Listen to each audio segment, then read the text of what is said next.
Hey everybody, Edo here, and this is Strife, Legacy of the Eternals. Now, I backed this game on Kickstarter, but actually when I backed it, I really didn't know much about the game. At the time I was doing my Kickstarter, or I had just done one, and Chris Hamm, the designer of the game, was asking me for help and feedback, so I looked at the page, helped them organize things, and then thought it looked cool, so I backed it. So I really didn't know what to expect when it came in the mail, and came in the mail about a month ago, and I've had the chance to play it a bit. And first and foremost, the production quality on this game is fantastic. The tin is great. The inside, the cards are great. The little container for the fate die, which I'll talk about. And the cards are just high quality, tarot-sized cards. Big cards for a reason, which I'll talk about. The art is fantastic. I mean, this is a AAA production quality on this game, and it's just great. And then I had the chance to play it, right? And the thing is, this game is fantastic. This game is on par, if not better, than the production quality of the game. So, let me tell you about it. So, if you've seen my reviews, I'm a huge fan of head-to-head, two-player games, whether they're card-based or board. One of my favorite games of all time is Lord of the Rings: The Confrontation, and this has a lot of that head-to-head deduction maneuvering that you see in those games. And so in this game, like lots of great two-player games, you each start with the same cards. You have 10 Eternals, numbered 0 to 9. And what you're going to be doing is, in your first round, you set it up so you put one in the Legacy pile and one in the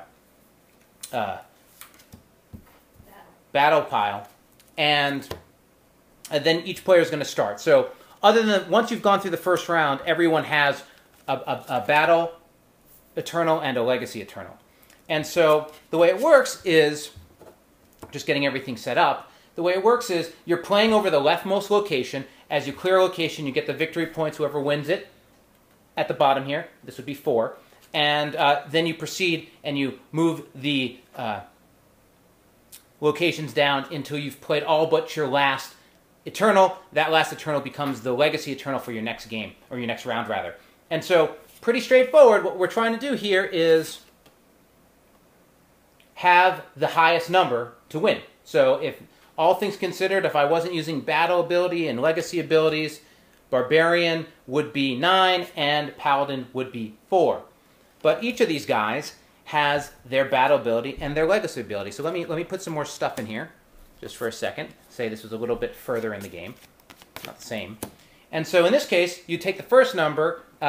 Person with the highest number goes first. The Barbarian says, if I can pick it up, ravaging hordes, you may discard an adjacent face-up location, then advance locations.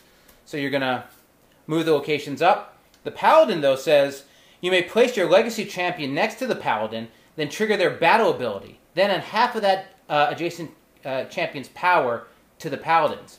So each of the cards is using the Battle Eternals, oftentimes using the Legacy Eternals. Each of the locations gives a buff to different things. In this case, the Temple of Shin Tilal gives a bonus to monks. And it has this absolutely fantastic deduction around what's going to happen with the battle, the Battle Eternals. How are the legacy abilities coming in? What happens when one of the abilities lets me rearrange this pile? What's going on with the locations? For more advanced games, they have event cards and remnant cards that add to the mix even further. And I have to say, the way it layers battle, legacy, location, all the different pieces is fantastic. This is a game that retired a lot of other games. This is a great core thinker, head versus head game. Lots of deduction, lots of decisions. Really beautiful combinations of the cards and the legacy abilities and how they interact. Super impressed by this game. The other thing I just have to note is the fate die, or the D12 they include in the game. What a cool mechanic. The way this works is, if there is a tie, when you're seeing which legacy goes first, if there's a tie on the battle elements, any kind of tie, one player has it and it starts with a 1, and they can win the tie by giving the die to the other player where it becomes a 2. So I can say, it's a tie, but I want to win that tie. Here, you take the die, and then it becomes a 2. Two things happen. One, that person then has the ability to win a tie in the future by giving the die back to me.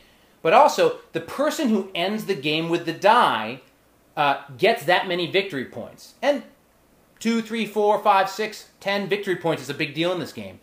So it's this escalating, tie-breaking mechanic thing, which is awesome. It is awesome. So, obviously I like this game. I highly recommend it. Do check it out. Subscribe, share, all that jazz. More importantly, play some good games. Thanks. Bye.